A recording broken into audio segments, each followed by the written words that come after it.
السلام عليكم ورحمة الله وبركاته. بسم الله الرحمن الرحيم. الحمد لله رب العالمين والصلاة والسلام على سيد الأنبياء والمرسلين نبينا محمد وآله وصحبه أجمعين أما بعد. പ്രിയമുള്ളവരെ, സക്കാത്തുമായി ബന്ധപ്പെടുത്തി ധനത്തെ സംബന്ധിച്ചും അതേപോലെ ശരീരത്തിന്റെ സക്കാത്തായ ഫിത്ർ സക്കാത്തിനെ സംബന്ധിച്ചും വളരെ ബ്രീഫായി നമ്മൾ കാര്യങ്ങൾ വിശദീകരിച്ചു. ഇനി നമ്മൾ മനസ്സിലാക്കേണ്ടത്, ഈ സക്കാത്ത് ധനം റെഡിയാവുകയും സക്കാത്ത് വാങ്ങാൻ അർഹരായ വിഭാഗങ്ങൾ തയ്യാറാവുകയും ചെയ്താൽ ഉടനെ തന്നെ സക്കാത്ത് കൊടുക്കൽ നിർബന്ധമാണ്. പിന്നെ താമസിപ്പിക്കാൻ പാടില്ല. എന്നാൽ കുടുംബക്കാര്, അതേപോലെ തന്നെ അയൽവാസികൾ, വളരെ അത്യാവശ്യക്കാർ, ഇങ്ങനെ തുടങ്ങി ചില ആളുകളൊക്കെ പ്രതീക്ഷിക്കേണ്ടതിനു വേണ്ടി താമസിക്കുകയാണെങ്കിൽ അങ്ങനെ താമസിപ്പിക്കുന്നതിന് തെറ്റില്ലെന്ന് ബഹുമാനപ്പെട്ട ഇബ്നു ഹജർ റളിയല്ലാഹു അൻഹു തന്റെ തുഹ്ഫയിലടക്കം വിശദീകരിച്ചിട്ടുണ്ട്. പക്ഷേ അങ്ങനെ താമസിപ്പിച്ചതിനു ശേഷം സമയമായിട്ടും ധനം റെഡിയാണ്, വാങ്ങാനുള്ള അവകാശികളും റെഡിയാണ്, എന്നിട്ടും നൽകാതെ അവൻ താമസിപ്പിച്ചാൽ, എന്നിട്ട് ആ മുതൽ നശിച്ചു പോയാൽ ഇനി സ്വന്തം മുതലിൽ നിന്ന് സക്കാത്ത് കൊടുക്കാൻ അവൻ കടപ്പെട്ടവനായിരിക്കും എന്നാണ് വിശുദ്ധ ഇസ്ലാമിന്റെ അതുമായി ബന്ധപ്പെട്ട നിർദ്ദേശം എന്നുകൂടി നമ്മൾ മനസ്സിലാക്കണം. അതുകൊണ്ട് തന്നെ പാവപ്പെട്ടവന്റെ അവകാശങ്ങൾ അത് കൊടുക്കേണ്ട സമയമായതിനു ശേഷം വീണ്ടും പിടിച്ചു വെക്കുന്നത് വളരെ ഗുരുതരമായിട്ടുള്ള തെറ്റായാണ് ഇസ്ലാം നമ്മുടെ ശ്രദ്ധയിൽപ്പെടുത്തുന്നത്. ഇപ്പൊ ചില ആളുകളൊക്കെ ഒരുപക്ഷെ റജബിൽ തന്നെ അവന്റെ സക്കാത്ത് കൊടുക്കേണ്ട സമയമായിട്ടുണ്ടാകും. അവകാശികളും റെഡിയാണ്, സമ്പത്തും റെഡിയാണ്.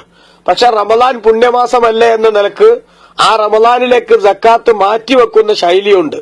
അത് കടുത്ത തെറ്റാണെന്ന് മാത്രമല്ല, ബഹുമാനപ്പെട്ട ഇസ്ലാം അതുമായി ബന്ധപ്പെടുത്തി നടത്തുന്ന നിരീക്ഷണങ്ങളിൽ ഏറ്റവും പ്രധാനപ്പെട്ട ഒന്ന്, അത്രയും വിഹിതം അവന്റെ ധനത്തിൽ നിന്ന് ഇനി ആ പാവപ്പെട്ടവന്റെ അവകാശമായിരിക്കും.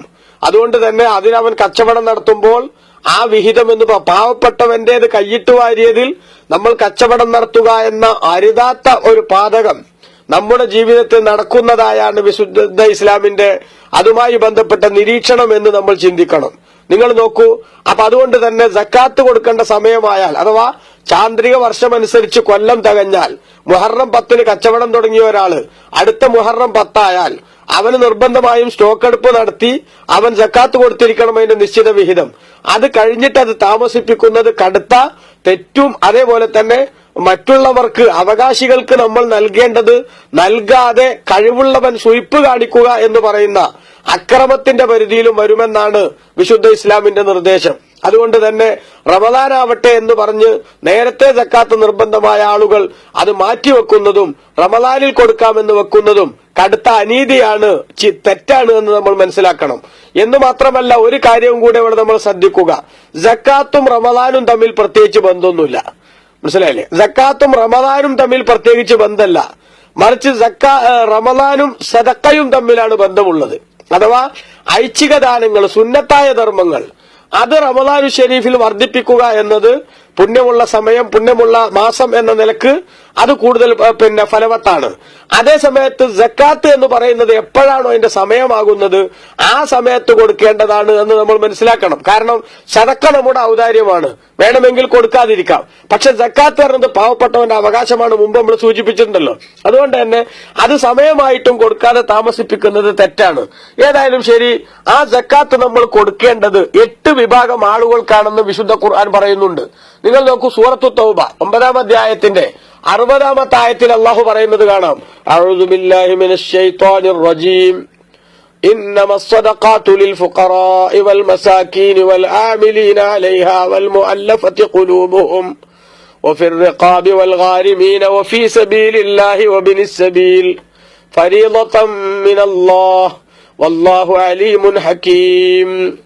ഇന്നമസ്സദഖാത്തു, നിശ്ചയം, നിർബന്ധ സക്കാത്ത്, നിർബന്ധ ദാനം, അതാ സദക്ക എന്ന് അവിടെ ഉദ്ദേശിക്കുന്നത്, അസ്സദഖ, നിർബന്ധ ദാനങ്ങൾ അഥവാ സക്കാത്ത്, അത് ലിൽ ഫുഖറാഇ, ഫഖീറുമാർക്ക് മാത്രമുള്ളതാണ്, വൽ മസാക്കീനി, സാധുക്കൾക്കുമുള്ളതാണ്, വൽ ആമിലീന അലൈഹ, ആ നിർബന്ധ ദാനത്തിന്റെ ജോലിക്കാർക്കുമുള്ളതാണ്, വൽ മുഅല്ലഫത്തി ഖുലൂബുഹും, മനസ്സിണക്കപ്പെട്ടവർക്ക് അഥവാ പുതുമുസ്ലിമീങ്ങൾക്കുമുള്ളതാണ്, വഫിർ റിഖാബി, മോചനപത്രം എഴുതിയ അടിമകൾക്കും മാത്രമാണ്, വൽ ഗാരിമീന, കടക്കാർക്കും, വഫീ സബീലില്ലാ, അള്ളാഹുവിന്റെ മാർഗത്തിലെ യോദ്ധാക്കൾക്കും വബിനി സബീലി യാത്രക്കാർക്കും മാത്രമാണ്.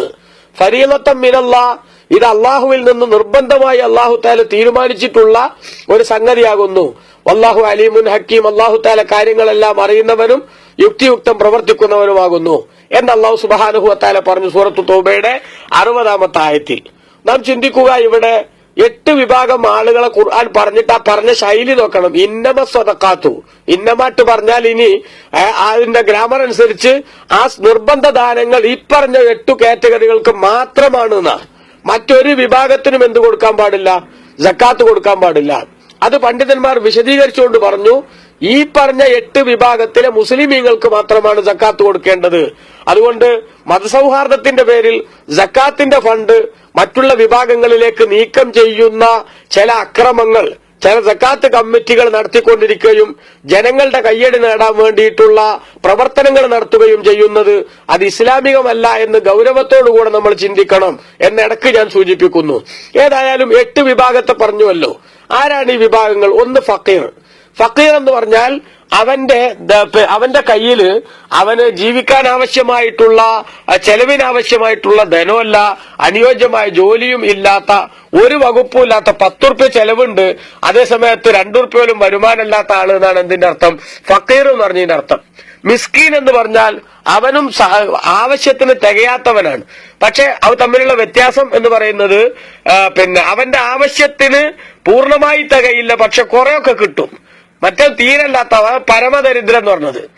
മിസ്കീൻ എന്ന് പറയുമ്പോ കുറെയൊക്കെ അവന്റെ കയ്യിലുണ്ട്, 10 ഉറുപ്പ്യ ചെലവുണ്ട്, 5-6 രൂപക്ക് വരവുണ്ട്, എന്നാൽ ബാക്കി അവിടെ എന്ത് ചെയ്യാണ്? അവിടെ നഷ്ടാണ്. അങ്ങനത്തെ ആളുകൾ.